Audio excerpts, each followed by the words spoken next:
Pancreatic cancer cases are on the rise due to increasing rates of obesity, diabetes, and an aging population. Late diagnoses and limited treatment options mean that this 12th most common cancer diagnosis is disproportionately the 6th leading cause of cancer-related deaths. With over 500,000 new diagnoses each year, pancreatic cancer, otherwise referred to as PDAC, is estimated to become the 2nd most common cause of cancer-related deaths by 2030. But what is pancreatic cancer?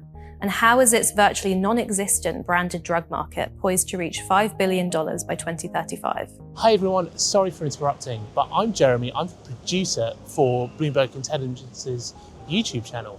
And I just want to bring you a message as these videos are brought to you by an amazing in-house team right here at Bloomberg. We really believe in bringing you the insights needed to help you understand the finance world. And to help us carry on doing that, subscribing, liking, commenting, sharing really helps us out a lot. All right, with the admin out of the way, let's get you back to the content.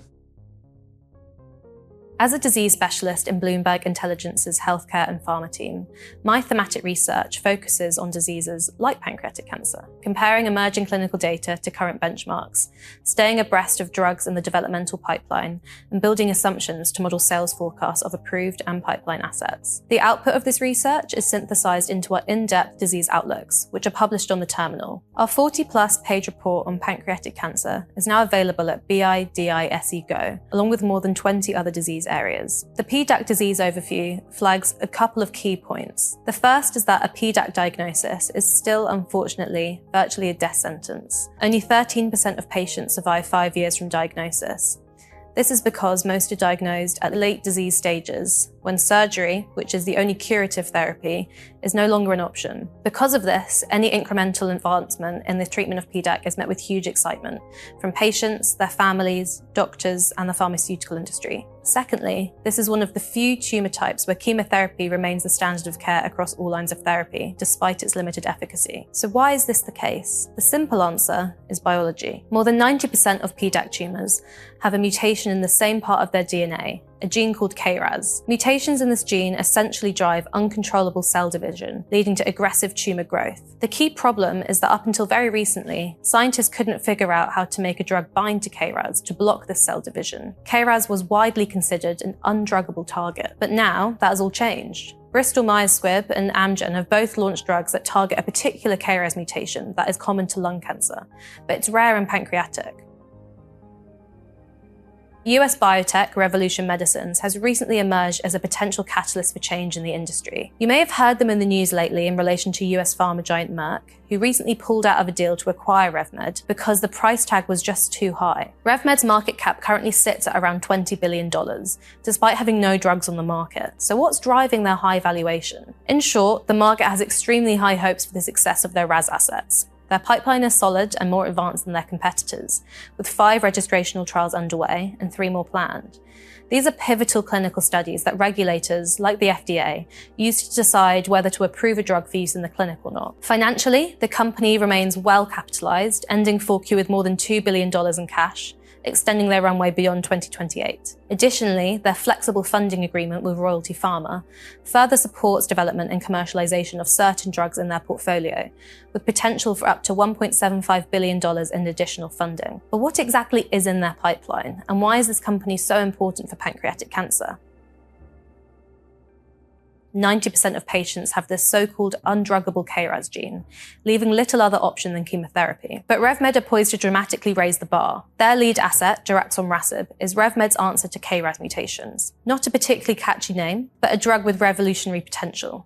This oral tablet is special because it doesn't just bind to one mutated KRAS protein, but it targets practically all of them. This means that their addressable market extends to virtually all pancreatic cancer cases. On top of that, since KRAS mutations are also prevalent in lung and colorectal cancer, RevMed's drug could unlock a huge market beyond PDAC. So how effective is this drug? Well, relative to chemotherapy benchmarks, Daraxonrasib has more than doubled the survival time. This means that patients who would normally live for just 6 months after progressing on frontline chemotherapy could now live for over a year if treated with RevMed's drug instead of more chemo. These developments are exciting, but they don't come without their caveats. So what does the road ahead look like? Positive data like these from RevMed is rare in pancreatic cancer. But it's important to remember that we've only seen single-arm trial data in a small number of patients. This means that we haven't seen a comparison to a control arm, which is essential to determine whether the drug has a statistically significant benefit. This early phase data needs to be validated in a randomized controlled trial before an approval can be granted. This would ensure that data generated are unbiased and the true effect of the drug can be measured against the current standard of care. So when can we expect to see these data? The first of RevMed's pivotal studies, Resolute 302, is expected to read out in the first half of this year. This is investigating Daraxonrasib in PDAC patients who have already progressed on chemotherapy, which is known as the second line. Though RevMed's early phase data is extremely encouraging, we remain cautiously optimistic, as often early stage successes don't translate to positive pivotal trial readouts. But if RevMed do manage to show a statistically meaningful improvement in the length of time that patients live for compared to the chemo control arm, then we could see an approval as early as this year. This may sound fast, but Daraxonrasib is the first cancer drug to receive one of the FDA's new Commissioner's National Priority Vouchers,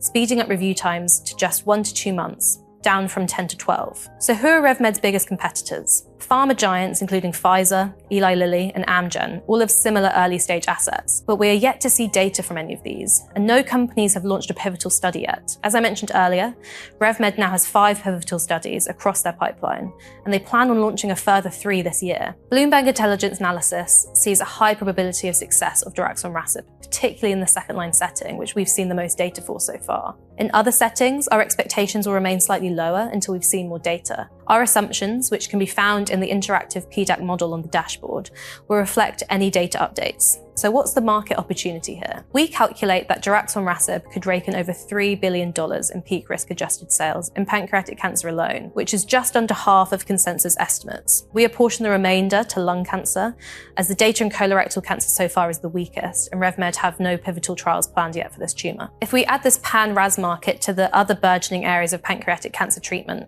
the virtually non-existent branded drug market could grow tenfold to $5 billion in 2035. For now, all eyes remain on RevMed's many trial readouts to turn what is a hopeful news story into a materially significant paradigm shift in pancreatic cancer treatment. We predict that dependency will shift from chemotherapy to branded drugs in the coming years, and Revolution Medicines is positioned to spearhead this change.